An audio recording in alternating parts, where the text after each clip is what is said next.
el ambiente se ha distendido, lo primero que os voy a pedir es que nos tuteemos, si nos importa. Yo me refiero a vosotros de tú y vosotros me tratáis igual, de tal manera que todo sea más fluido. Pues en un entorno agradable y de trabajo. Antes de empezar quisiera agradecer a UNIR el haberme invitado a este congreso. Como ha dicho Julio, eso me permitirá conocer mejor lo que la UNIR hace, aunque ya a través de los papeles os conozco bastante, y además os conozco a través de dos personas que trabajan con vosotros, de Julio y de Ignacio. Y mi valoración es muchísimo más alta que la que ha hecho Julio de mí, así que fijaos. Antes comentaba con una de vuestras compañeras que la evolución de UNIR de unos años, cuando empezó UNIR a mandar memorias a NECA, y ahora la evolución ha sido inmensa, y eso sin duda tiene mucho que ver con vosotros, con el equipo que trabaja y con los que os dirigen. Así que, pues vaya por delante mi más cordial enhorabuena en lo que tiene que ver con ese trabajo que habéis ido realizando. Bueno, pues os comento un poco el índice de la sesión que vamos a seguir. En primer lugar, vamos a intentar conceptualizar cada uno de, valga la redundancia, de esos conceptos que a veces no parecen estar muy bien definidos, qué son los objetivos, qué son las competencias. Dentro de las competencias, las básicas, las genéricas y las específicas, y también las transversales, evidentemente, y luego los resultados de aprendizaje. Ya sabéis que el Real Decreto de 2005, el 1125 y el 1393, su primera versión hablaba de objetivos y de competencias y obviaba los resultados de aprendizaje. En esto estábamos a años luz de lo que se estaba haciendo en Europa, porque Europa hablaba de resultados de aprendizaje y obviaba las competencias, y bueno, pues eso nos hizo que estuviéramos casi en un limbo con respecto al espacio europeo de educación superior. Más tarde se modificó el 1393 incluyendo las competencias y haciendo desaparecer los objetivos y dejando los resultados de aprendizaje de nuevo en una situación un poco peculiar para lo que se está haciendo en el resto de Europa. Pero bueno, trataremos de conceptualizar cada uno de esos conceptos y saber cómo manejarnos entre ellos. Luego vamos a empezar a hablar de cómo debemos de construir las competencias teniendo un poco en cuenta lo que es el plan de estudios, y por supuesto las anotaciones que hace NECA de los verbos que debemos utilizar y todo eso. Hablamos de los tipos de competencias y nos pasaremos a cómo se redactan competencias definitivamente. Mañana abordaremos más esta segunda parte, que son los puntos 5 y 6 sobre las competencias transversales, y nos centraremos más en los resultados de aprendizaje. Bueno, lo primero que tenemos es, yo creo que todos los que hemos trabajado en esto, una duda existencial sobre los objetivos, las competencias, los resultados de aprendizaje, hasta dónde llega una, los límites de cada una. Los resultados de aprendizaje a veces se parecen tanto a competencias que casi no sabemos distinguirlo. A veces en algunos títulos lo que nos dan por bueno como resultados de aprendizaje no nos lo dan en otros, o al revés, o en unos un resultado de aprendizaje casi es una competencia en un título y no un resultado de aprendizaje. Bueno, esta duda, para quitarnos ansiedad y quitarnos estrés desde el principio, creo que la hemos tenido y a veces seguimos manteniéndola todos los que hemos trabajado en ANECA y todos los que en algún momento hemos colaborado en la creación y diseño de un plan de estudios para su proceso de verificación o luego para su proceso de modificación. Lo que os quiero decir con esto es que estas incógnitas las seguimos manteniendo todos. No esperéis salir de este seminario con una claridad absoluta y sin que nunca más se os vuelva a generar una duda.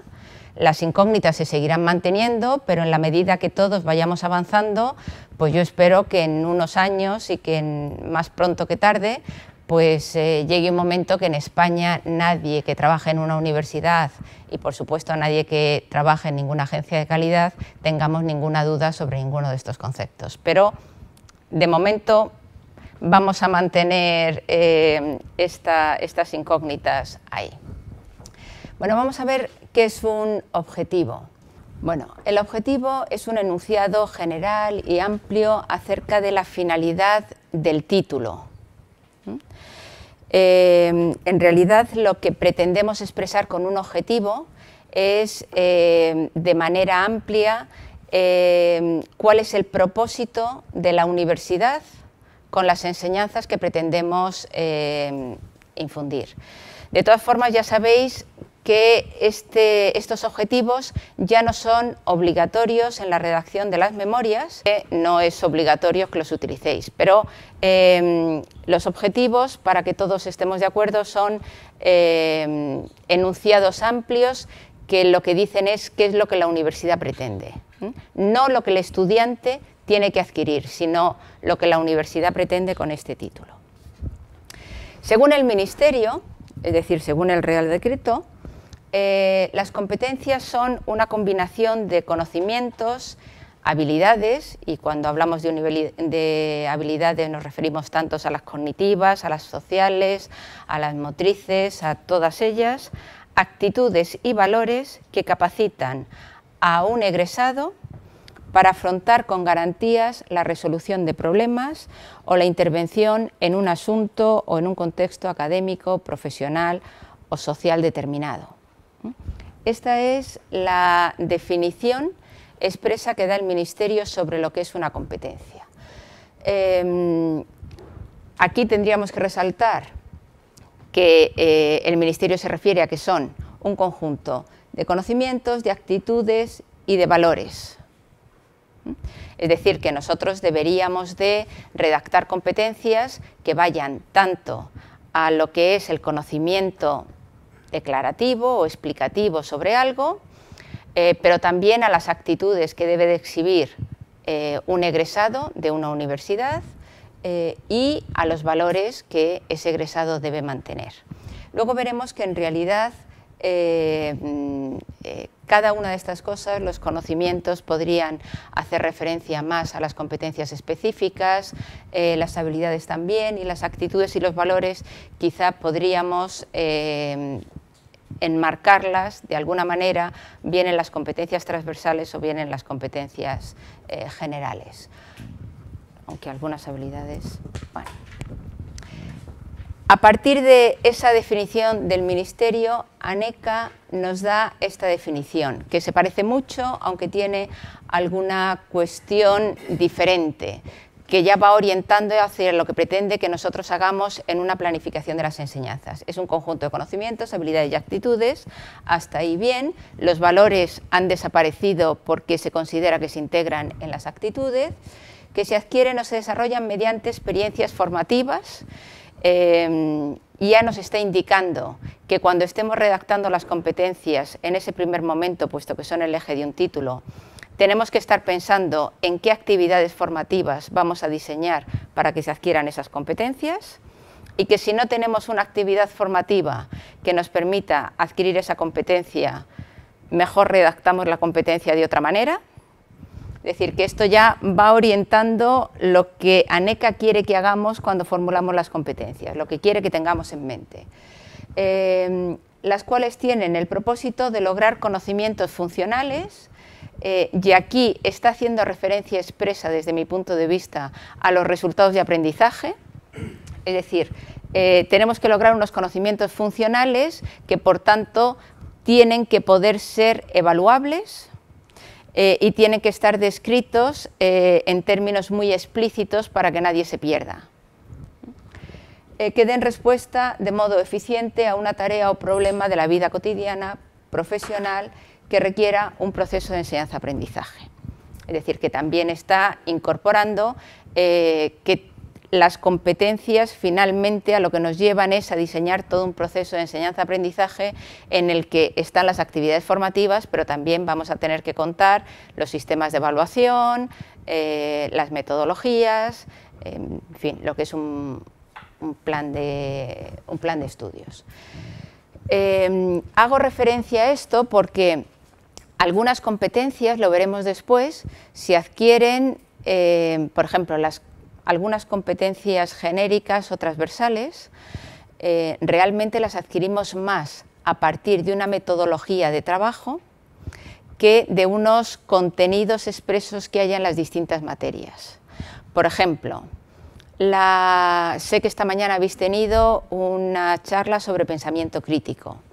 Si una de las competencias que yo he puesto en el plan de estudios tiene que ver con desarrollar el pensamiento crítico, pues lo más normal es que esa competencia mis estudiantes la adquieran a través de metodologías de aprendizaje tipo debate, u otras actividades que podamos realizar, pero no tanto con un tema expreso en una asignatura que a lo mejor no me cabe tanto, en la que yo ponga o denomine pensamiento crítico. Es decir, que cada competencia luego tendremos que ver si se adquiere por medio de unos contenidos, por medio de una metodología, o por qué actividad vamos a ir adquiriendo cada una de esas competencias. Los resultados de aprendizaje son enunciados acerca de lo que se espera que el estudiante deba saber, comprender o sea capaz de demostrar en un periodo determinado de tiempo. Es decir, que los resultados de aprendizaje ya hacen referencia expresa a lo que el estudiante tiene que saber demostrar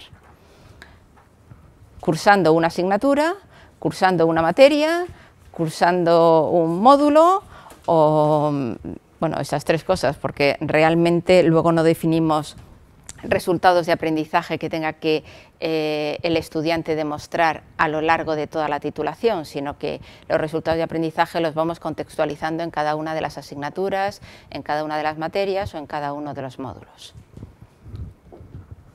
Esta definición, perdonad, es de Gosling y Moon y está en uno de los documentos que os he dicho al principio, en el manual práctico. Bueno, tal y como diseñábamos nosotros los planes de estudio antes, bueno, veo que la mayoría de vosotros sois mucho más jóvenes que yo y a lo mejor no estabais en esta prehistoria, pero los que ya peinamos canas como yo, pues sabemos que antes lo que hacíamos era decir, bueno, ¿qué es lo que tiene que saber un estudiante? Estos conocimientos. Bueno, pues vamos a ir construyendo el plan de estudios casi hacia atrás.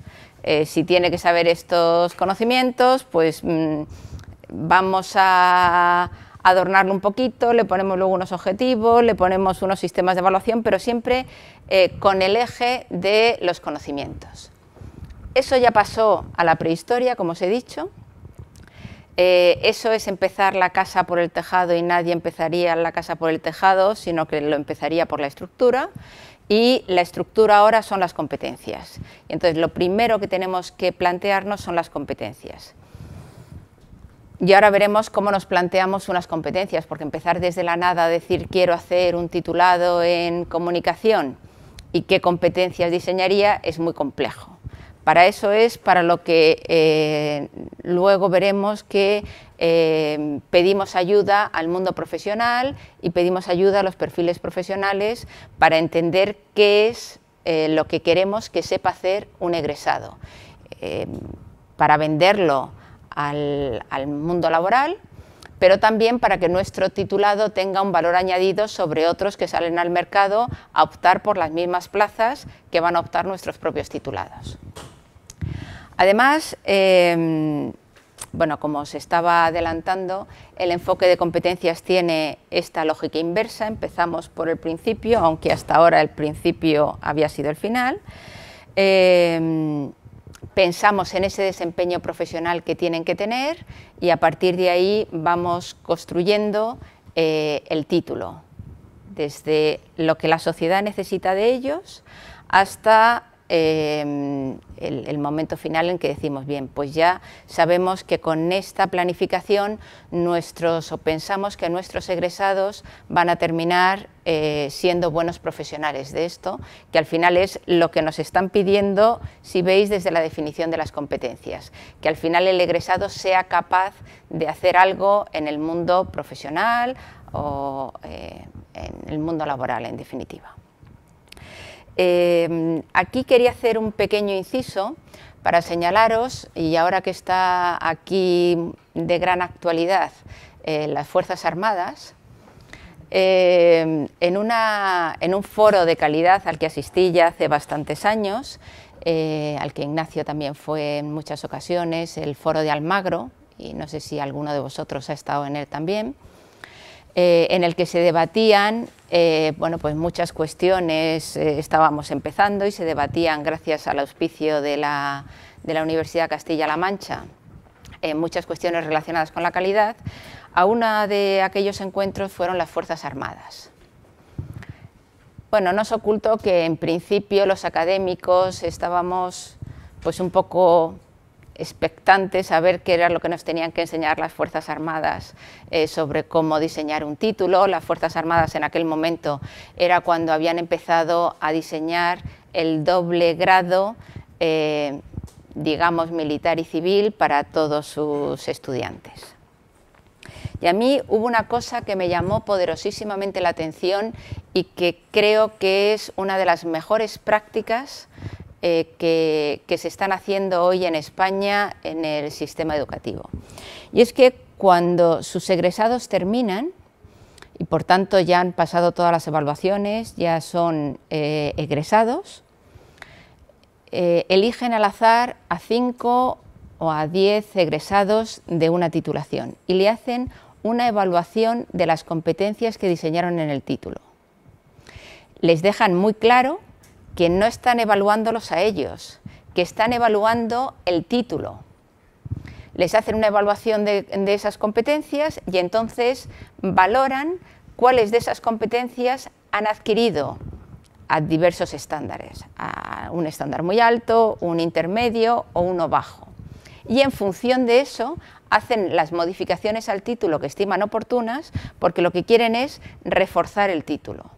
Es decir, si hay una competencia que no está bien adquirida o no está con el estándar que los responsables de la titulación creen que deberían de tenerla, pues reforman el título para intensificar por medio de conocimientos, por medio de metodologías, esa competencia que no han adquirido del todo bien.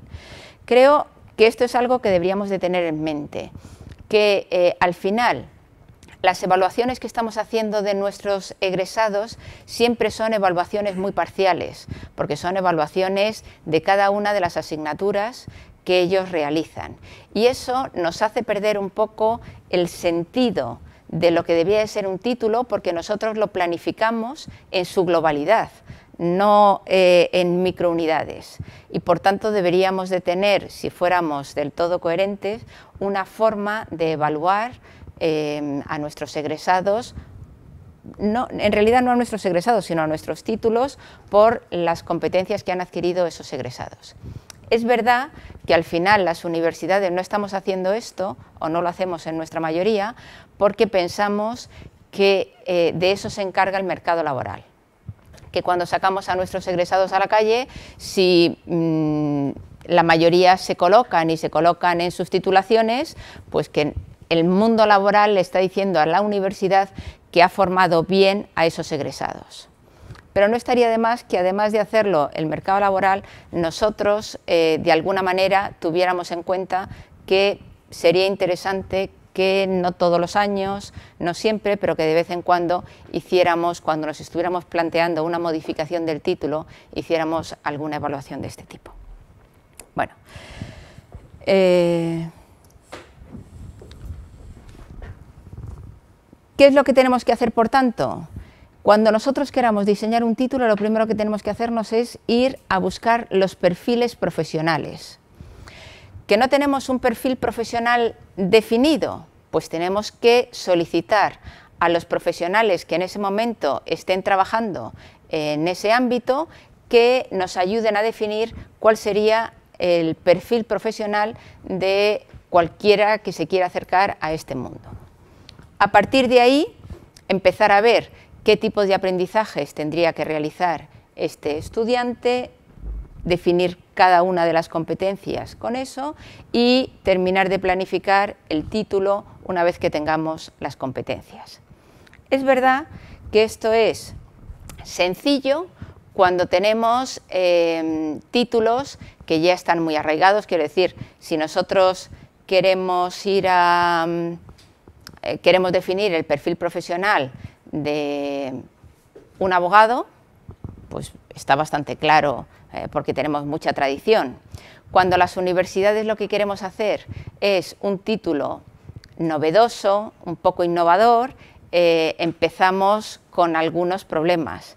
Pero en cualquier caso tendríamos que irnos a cuáles son los nichos de profesionales que creemos que va a tener ese nuevo titulado e intentar definirlos con ayuda de profesionales que puedan estar en ese entorno.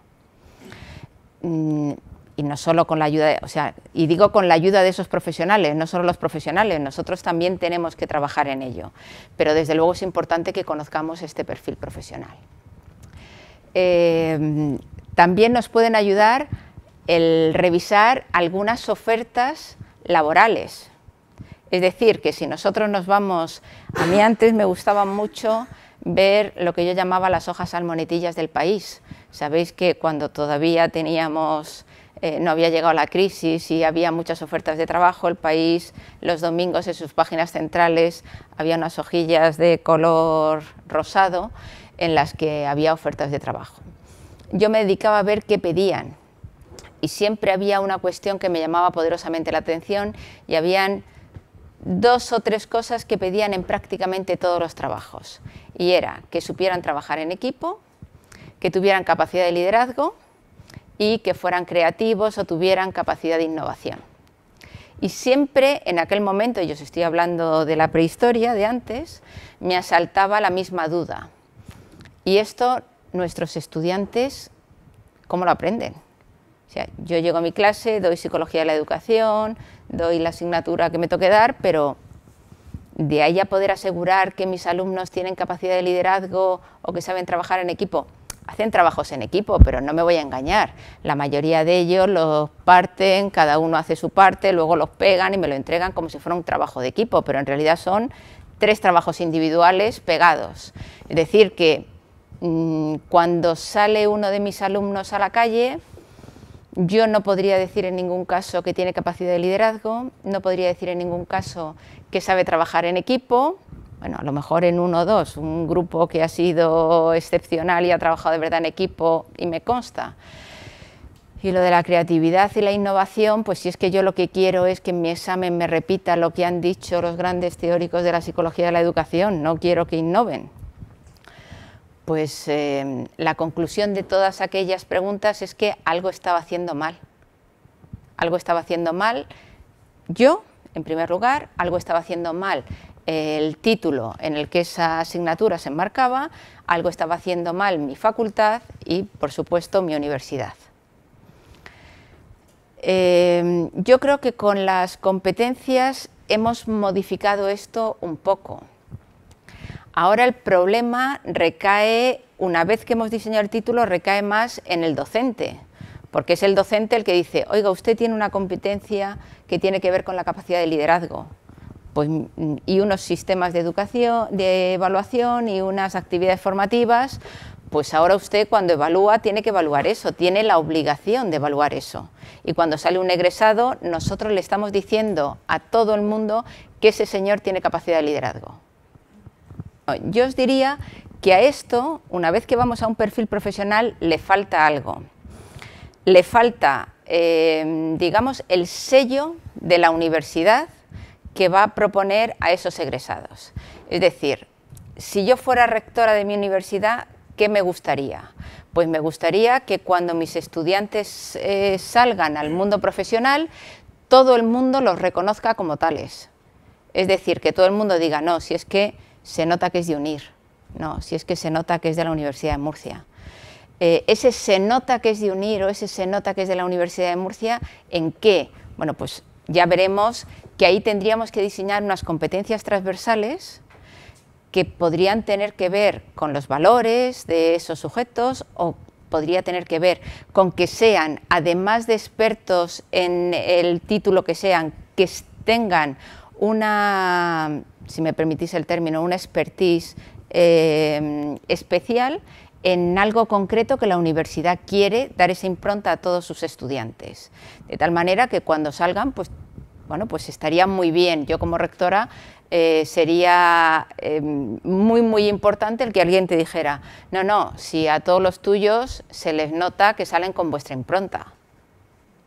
Yo creo que a cualquier rector eso le encantaría, es decir, que además de ver el perfil profesional, y por eso antes os decía que tenemos que trabajar juntos, decimos, la sociedad quiere esto, además nosotros queremos que nuestros estudiantes sean capaces de adaptarse a los cambios y para eso le tenemos que dar esto otro, y además queremos que tengan el sello de nuestra universidad y para eso todos van a tener esto otro. ¿Qué pasa cuando un perfil no está tan hecho como el de jefe de proyectos informáticos, que se parece que está como muy tasado? Bueno, pues yo me he traído aquí una licenciatura que a lo mejor muchos de nosotros hemos pensado, bueno, pues los de Historia del Arte, más allá de dedicarse a la educación, ¿dónde me voy a buscar el perfil profesional de los historiadores del arte? Pues esto es un poco complejo. Bueno, me puedo ir a todos los reales decretos previos que hayan hecho alguna mención sobre los historiadores del arte. Me puedo ir incluso a los que diseñaron los libros blancos, que hicieron su trabajo y que dijeron dónde se podían colocar, qué itinerarios podían hacer, tal. Me puedo ir a las salidas profesionales tradicionales de estos alumnos. ¿Dónde se han estado colocando? Pues se han estado colocando en la enseñanza, prioritariamente, en la investigación, un buen número de ellos se ha quedado en la universidad o en otros centros de investigación, y se ha ido a museos, archivos, bibliotecas. Bien, esas son las salidas profesionales de siempre para estos estudiantes. Vamos a ver qué nuevas salidas profesionales les podemos buscar a estos estudiantes.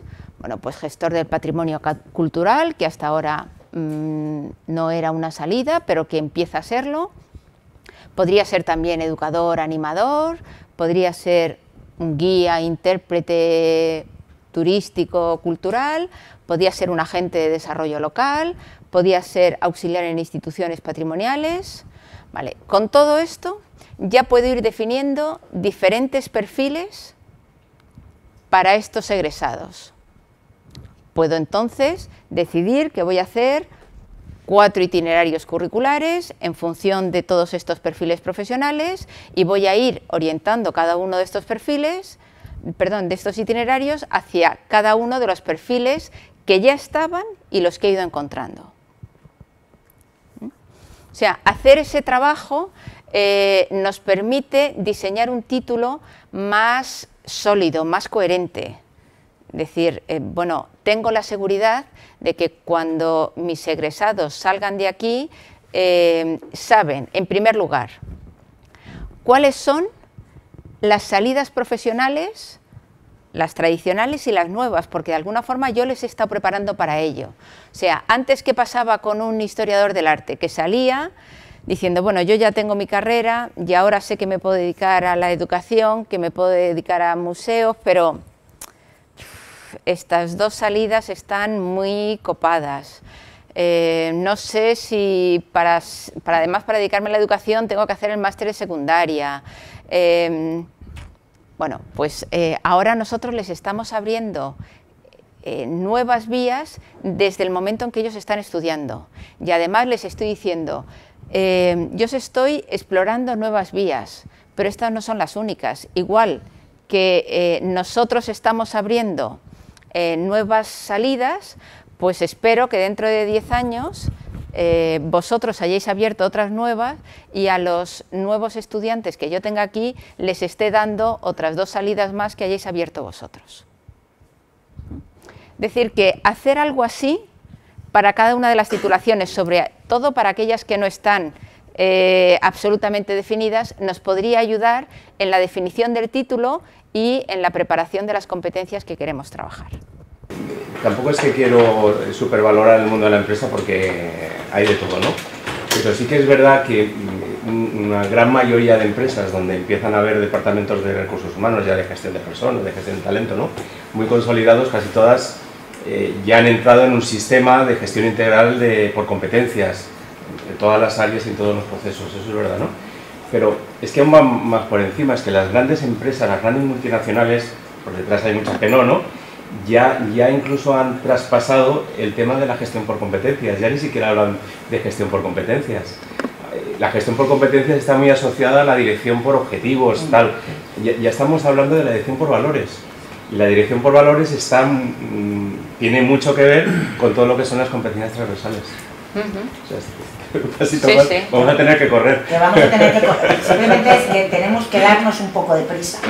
Porque ahora el mundo ya no tiene el ritmo que tenía hace 50 años. Los cambios son vertiginosos. Y como universidad, y eso también en un sentido de autocrítica, porque pertenezco al mundo académico, tenemos que ir mucho más rápido. No nos podemos permitir los ritmos que hemos tenido antes, porque ya no, esto va rapidísimo y tenemos que intentar que nuestro ritmo sea, por parte de todos, más acorde a lo que ahora está ocurriendo en el entorno socioeconómico. Yo estoy de acuerdo, fijaos que además, pese a que los cambios no se han producido, pese a que la empresa siempre ha ido por delante del mundo universitario en España, desgraciadamente, quiero decir, yo considero que la universidad debía de haber ido a la vanguardia y hemos ido un poco a remolque. Pero, bueno, en espera de que la universidad en algún momento se ponga en la vanguardia, y aunque vayamos a remolque, pues algunos cambios estamos haciendo.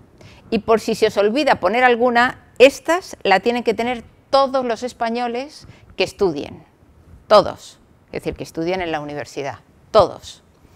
Yo creo que ese es un mensaje muy alto, que es cierto que las universidades no nos ha llegado totalmente, pero que nos está diciendo, en las específicas haga usted lo que quiera, que me importan menos, pero ahora las generales, que sí que me importan, voy a hacer una salvaguarda.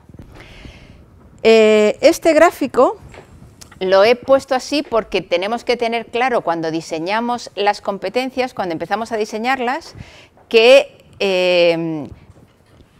esos 3 tipos de competencias forman parte de un título y se tienen que nutrir unas de otras.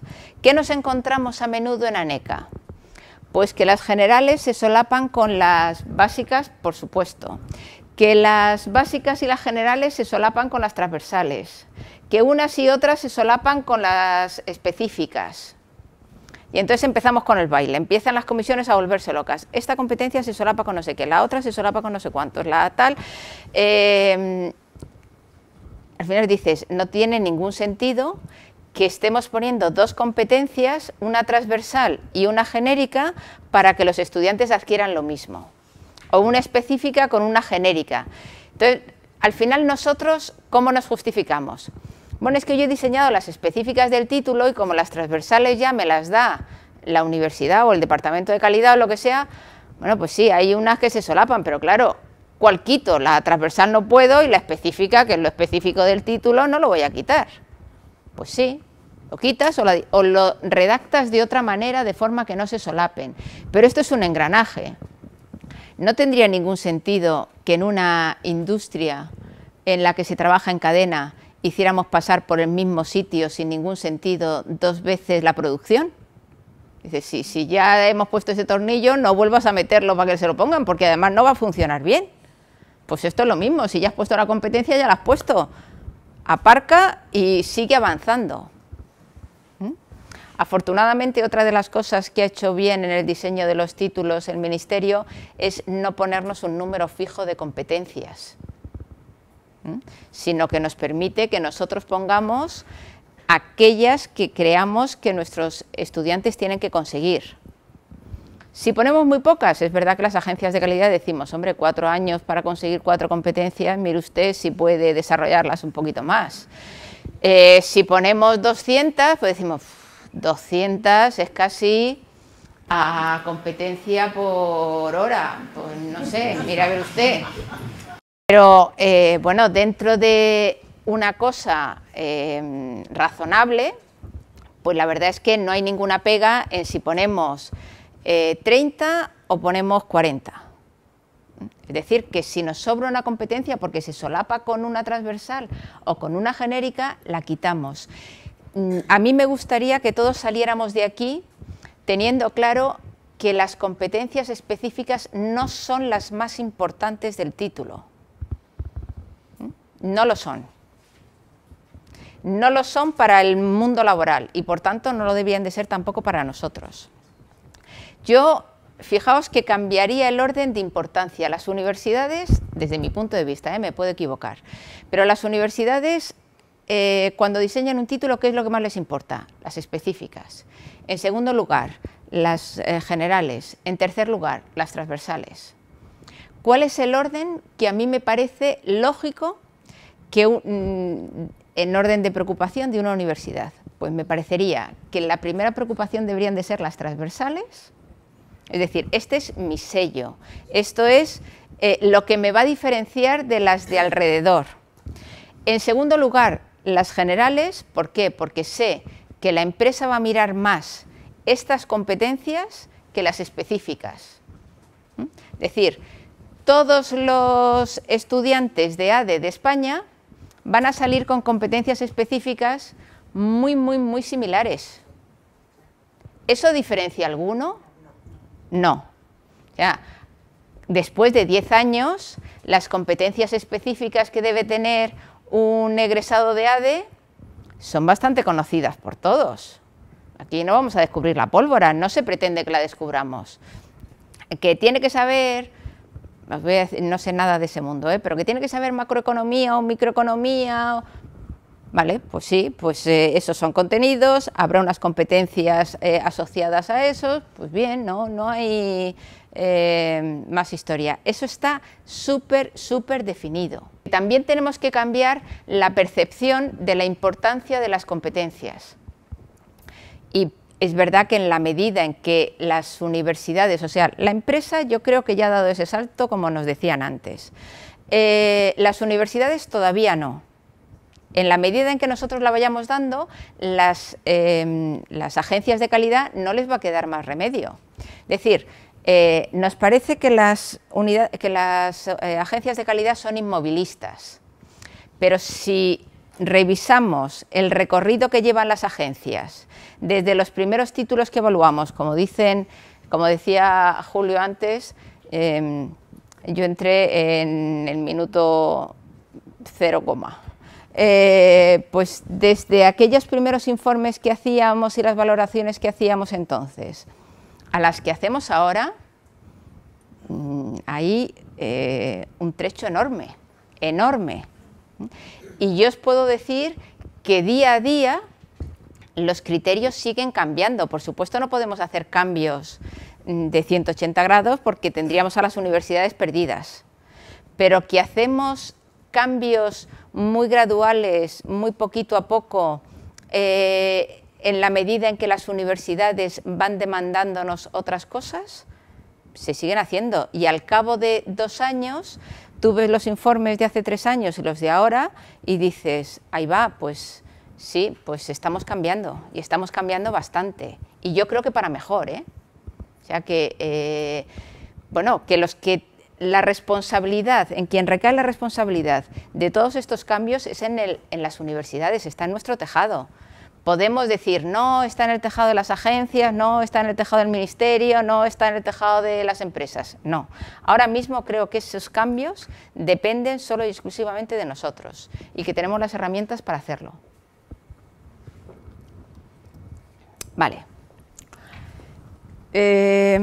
Con todo esto llegan los niveles MECES. Ya os he dicho que las incógnitas del principio es que tenemos demasiadas cosas que controlar. Llegan los niveles MECES.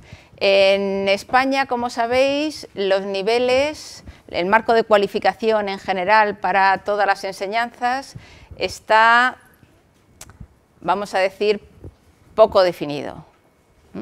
Y entonces esto hace que también nos generen inseguridades, porque en muchas ocasiones no sabemos si una competencia es nivel MECES 2, nivel MECES 3, es decir, si es de grado o es de máster. Y en muchas ocasiones ANECA o cualquier agencia devuelve las competencias porque están diseñadas para un nivel que no le toca. Vale. ¿Cuál es la finalidad del grado? La que marca el Real Decreto, ¿qué es la finalidad del grado? Pues la adquisición de una formación general, puede ser en una o en varias disciplinas, y que esté orientado al ejercicio profesional. ¿Vale? O sea que aquí, insisto de nuevo, y ya sé que me vais a llamar pesada y que vais a decir, pues ha dicho solo una cosa en todo el seminario, y que es que nos tenemos que fijar en la empresa. Bueno, pues sí, para eso tenemos que tener en cuenta los perfiles profesionales.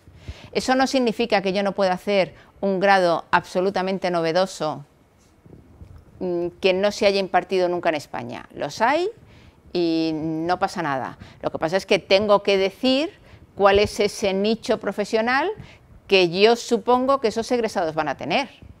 Porque si yo digo voy a sacar egresados a la sociedad y al mercado que van a saber hacer una cosa que no le interesa a nadie, pues lógicamente las agencias de calidad van a decir, pues mire usted, mejor enseñarles algo que sirva para algo. Por lo menos que estos señores, en realidad lo que les decimos es no induzca a estos señores a confusión, porque estos señores tienen que saber cuando salen qué mercado les espera, qué es lo que van a poder hacer. Si es que no van a poder hacer nada, pues usted ofértelo así. Título universitario para aquellos que quieran no saber hacer nada. Y entonces, pues seguramente no tendremos lleno. Pues entonces no podemos decirle a los alumnos que se matriculen 4 años para conseguir algo que no sirve para nada. Luego, nosotros, aunque sea un título novedoso, tenemos que tener muy claro cuál es el nicho de mercado. ¿Vale?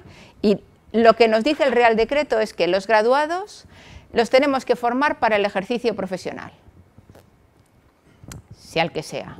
Bien, ¿qué es un máster? Bueno, pues el máster es una formación avanzada. Los que lleváis tiempo en esto sabéis que durante un tiempo decíamos formación avanzada o especializada y que luego lo de especializada se cayó, pero bueno, formación avanzada que es de carácter especializado, que puede ser multidisciplinar. Aquí ya la multidisciplinaridad sí que es un grado, que está orientada a la especialización académica o profesional y que puede promover la investigación, la iniciación a la investigación. ¿Vale? Bien, luego ya sabéis que en máster tenemos 3 tipos de máster. Yo en realidad os diría 2 tipos de máster. Uno es el investigador y otro es el profesional. Porque el académico fue algo que buscamos las universidades, de nuevo fuimos las universidades las que metimos ahí una cuña para decir, bueno, claro, ahora los grados tienen 4 años, antes las licenciaturas tenían 5 y lo que se me queda sin dar, ¿qué hago con ello? Y entonces el ministerio dijo, pues os lo lleváis a máster.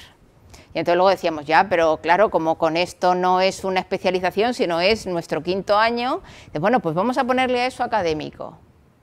De facto, ahora mismo hay muy pocos máster académicos, es decir, profundizar en los conocimientos del grado sin que te aporte ni más beneficios de especialización profesional, ni más beneficios de iniciación a la investigación, pues tiene poco sentido.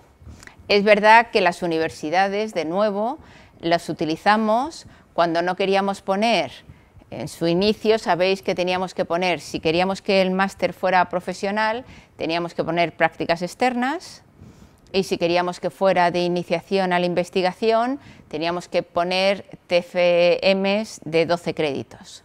Cuando no se quería hacer ni una cosa ni otra, pues se decía, bueno, pues académico. Y así nos libramos de las prácticas y nos libramos de poner metodología de investigación. Ya está. Bueno, fijaos, el propio mercado laboral ha ido haciendo que los másteres académicos tengan poco sentido.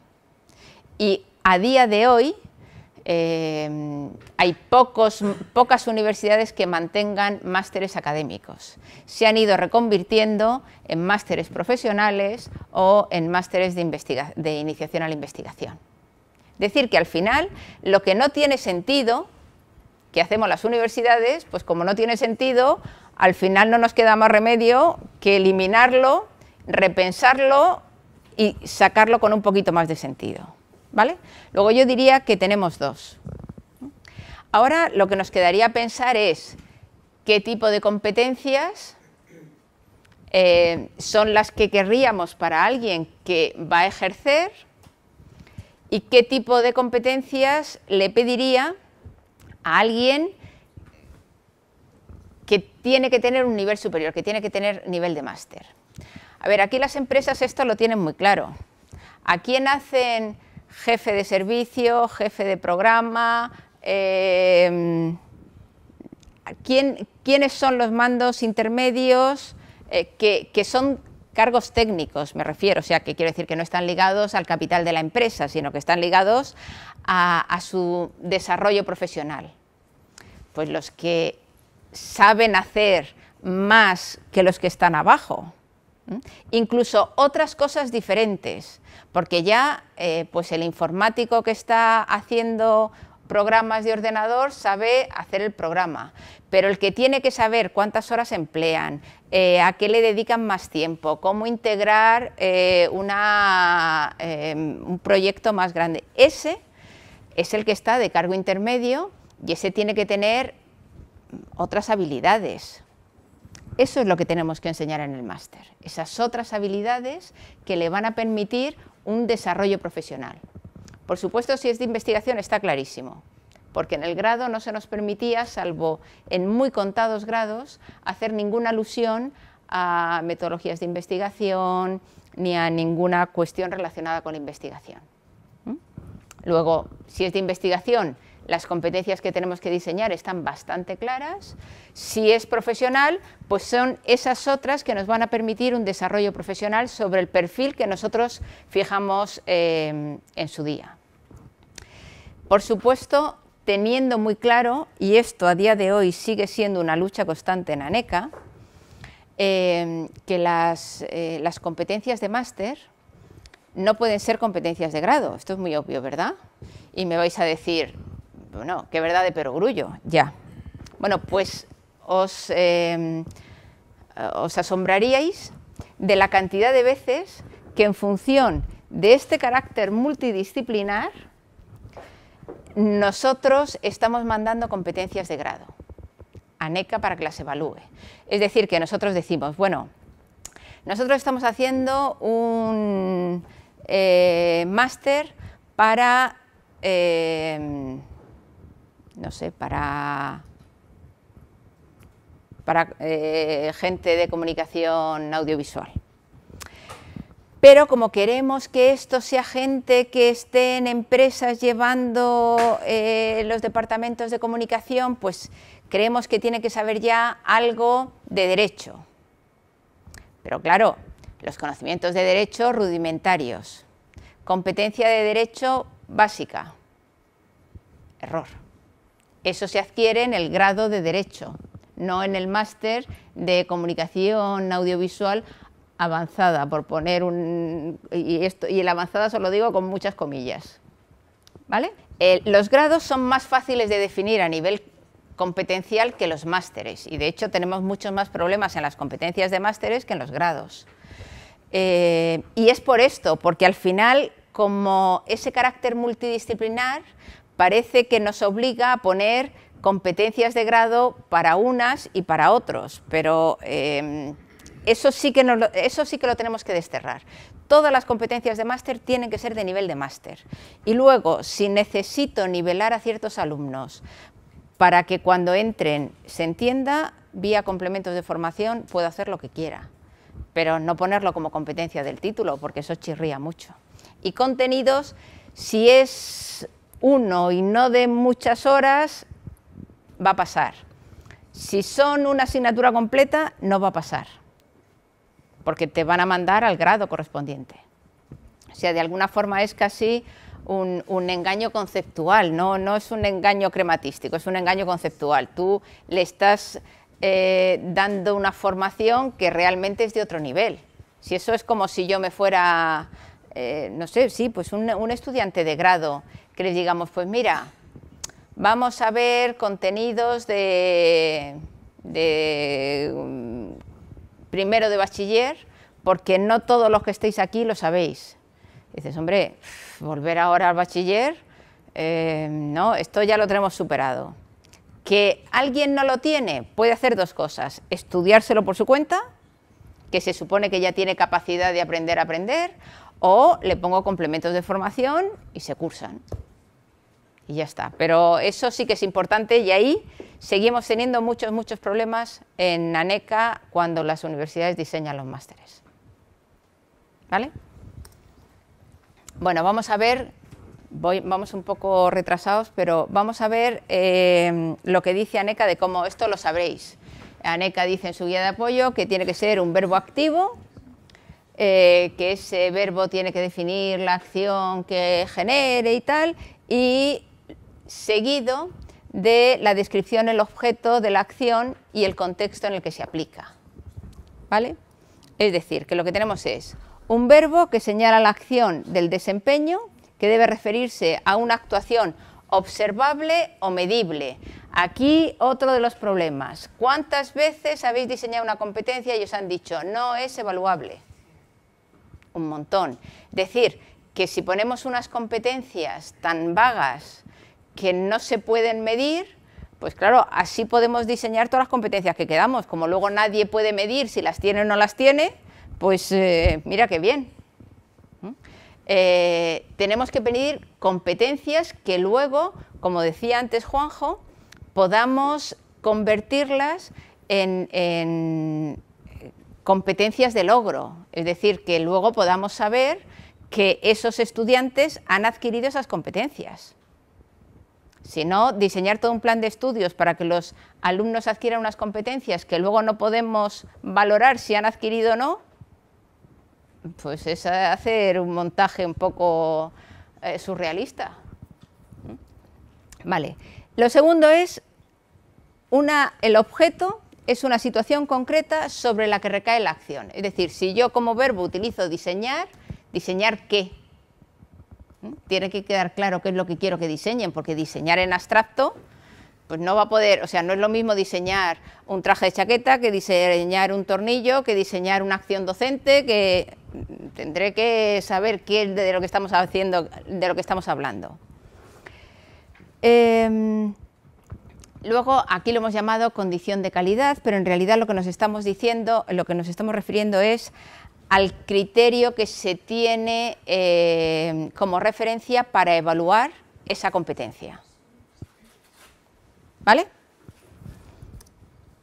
O sea, tenemos un verbo, por ejemplo, yo he puesto producir y comercializar o diseñar, objeto, papel, condición de acuerdo con las necesidades de los clientes, o diseñar sistemas de control de tráfico para ciudades de menos de 10.000 habitantes.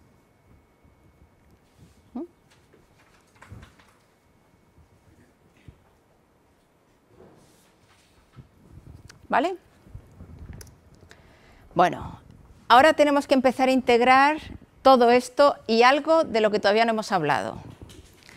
Tenemos además 5 grandes ramas de conocimiento. Ciencias de la salud, ingeniería y arquitectura, ciencias sociales, ciencias y artes y humanidades. Y desgraciadamente no tenemos criterios absolutamente uniformes sobre cómo redactar una competencia. Es decir, que lo que para artes y humanidades no está bien diseñado, en ciencias sociales les puede parecer bien. Y ahí, claro, si tienes en cuenta que tenemos que estar pensando en los 3 tipos de competencias, que muchas veces nos dicen, esta competencia que usted ha diseñado no es específica sino general, o viceversa. Si además tenemos que estar pensando en los niveles MECES, que muchas veces nos dicen, esta competencia no es de máster sino de grado, o esta no es de grado sino de máster. Y además tenemos que tener en cuenta las 5 grandes ramas de conocimiento con sus especificaciones, pues claro, volvemos a la casilla de salida donde la incógnita es atroz. Bien, pues es así. Tenemos, afortunadamente, que en Ciencias de la Salud y en Ingeniería y Arquitectura muchos grados son regulados y, por tanto, las competencias nos las dan.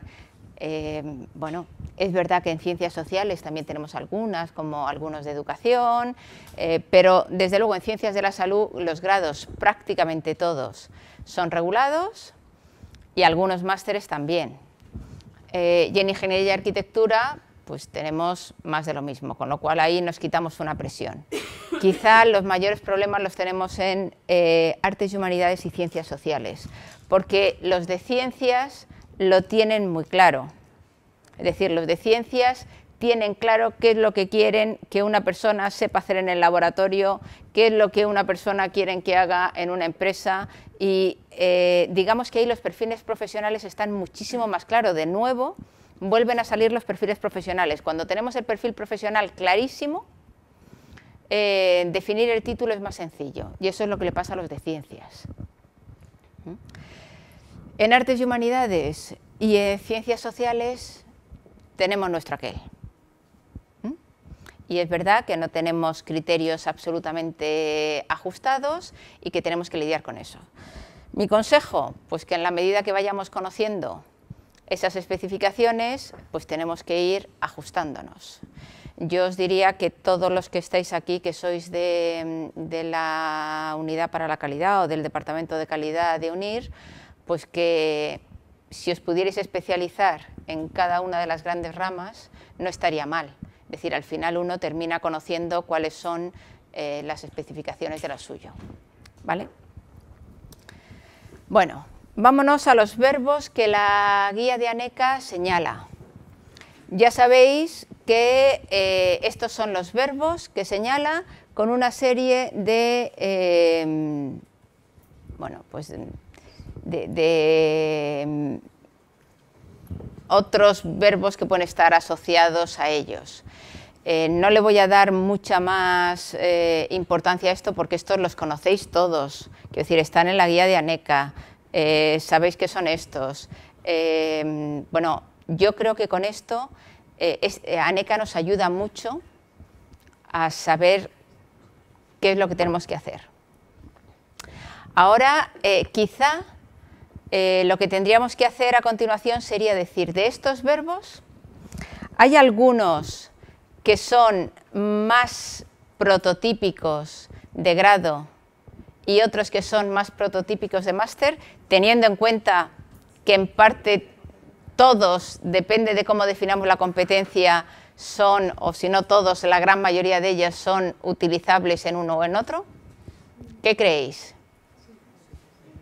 ¿Sí? ¿Cuáles creéis que pueden tener nivel MECES 2, es decir, que sean de grado?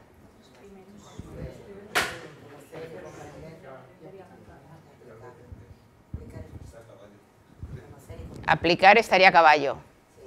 Vale, pero tenemos claro que conocer y comprender básicamente serían de grado, aun teniendo en cuenta que a veces cuando lo que estamos pidiendo es que se comprenda, pues no sé qué, algo de mecánica cuántica, a lo mejor pertenece a máster y no a grado. ¿Vale? O sea que tenemos ahí verbos que en principio, por eso os he dicho, son más prototípicos de grado, aunque también son susceptibles de usarse en máster en función de cómo redactemos el resto de la competencia. Y luego tenemos analizar, sintetizar y evaluar, que según vosotros serían más de máster. Eso es así, pero no siempre, de nuevo. En muchas ocasiones, por ejemplo, analizar se utiliza en grado. Claro, no todos los análisis son del mismo nivel de complejidad. Hay análisis sencillos que esperamos que todos los graduados puedan hacer y análisis muy complejos que esperamos que solo sepan realizar los másteres o incluso que solo sepan realizar aquellos que han llegado a nivel de doctorado.